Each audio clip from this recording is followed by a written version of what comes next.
Well, the Epstein scandal is blowing up in Donald Trump's face, and instead of calming things down, the White House is now preparing a full-blown revenge campaign. This is not a policy response. This is not accountability. This is not a statement that we are finally going to make sure that the victims get the justice they deserve. It's revenge, it's retaliation, and it is the weaponization of the release of the Epstein files to go after Democrats. This is exactly what Trump does when he is cornered.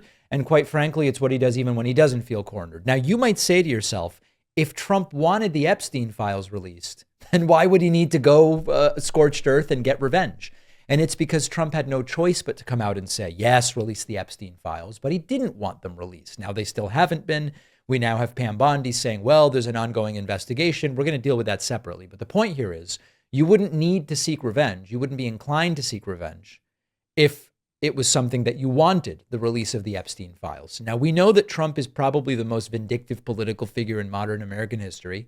This entire second term has been retribution and settling scores and all of that. So it shouldn't surprise us that Trump is primarily focused on revenge. But that's what makes everything so absurd. Trump spent months trying to block the release.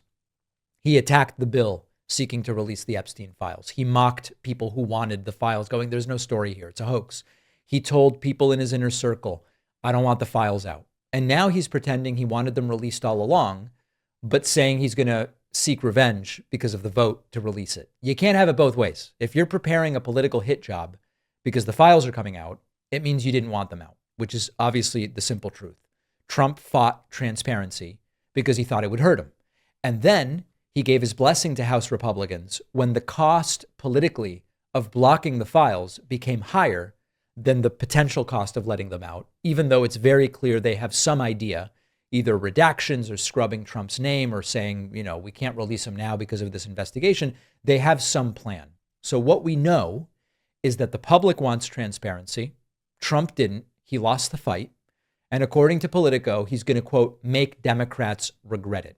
Democrats are going to come to regret this, is the quote. That's a threat. And Trump loves threatening people. He's threatening some people with death. We'll actually get to that in a bit. So White House officials are naming targets. They want to go after Bill Clinton, Hakeem Jeffries, Larry Summers, Reid Hoffman. Anyone who knew Epstein is going to become collateral in Trump's punishment campaign. And none of this is justice. This is Trump doing what Trump always does, turning government power into a vengeance machine. Block the files, fail, look for payback. The administration is already directing the Justice Department to investigate Epstein's ties to Democrats, to financial institutions, but not to Donald Trump. He's not doing this because he believes in accountability. He's doing this because he sees a political opportunity to take attention off of himself. And meanwhile, they're trying to rewrite history. Trump and others are pretending he always wanted the release of the files. That's not true. If you believe Trump always wanted the files out, explain why he's now threatening retribution for the files coming out. It doesn't add up, and it's not meant to add up. This is grievance politics, which the right loves to say is what the left is about. Oh, you guys on the left are all about grievances and trying to address and redress, seeking redress for those grievances. The grievance politics have really been coming from MAGA for a very long time now. And even in the lead up to Trump's second term, when he said, I will be your retribution, that is promising to be an administration about grievances. That's plain and simple what it is. Whether it's investigators, special prosecutors, journalists, critics, anyone who ever not even crossed Trump, but just sought to cover him critically. This is the context that people need to understand, which is the Epstein file release isn't just a scandal in and of itself. It's a chance for Trump to again weaponize the federal government into an extension of his personal anger. And he told the country that this is what his second term would be about, and he is trying to do it. That's the mission statement. So I'm hoping the files come out. Again, at this point, I don't believe Pam Bondi is just going to go, here are the files, the unredacted full files. I think they're going to doctor them or try to suppress them based on an ongoing investigation. Pam Bondi has already said that's what they're going to do. We covered it yesterday.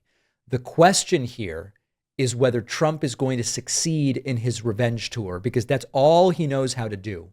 And it's even going beyond the Epstein files, as Donald Trump is now kind of setting his sights on a group of Democratic lawmakers, members of the House and members of the Senate, who dared to suggest that the military should be prepared not to follow unlawful orders. Did you hear about this? It's revenge all the way down, and I want to talk about that next. Appreciate you watching. Stick around for this next video, and don't forget to hit subscribe so you actually see our uploads. You can also catch the full podcast on Spotify and Apple Podcasts.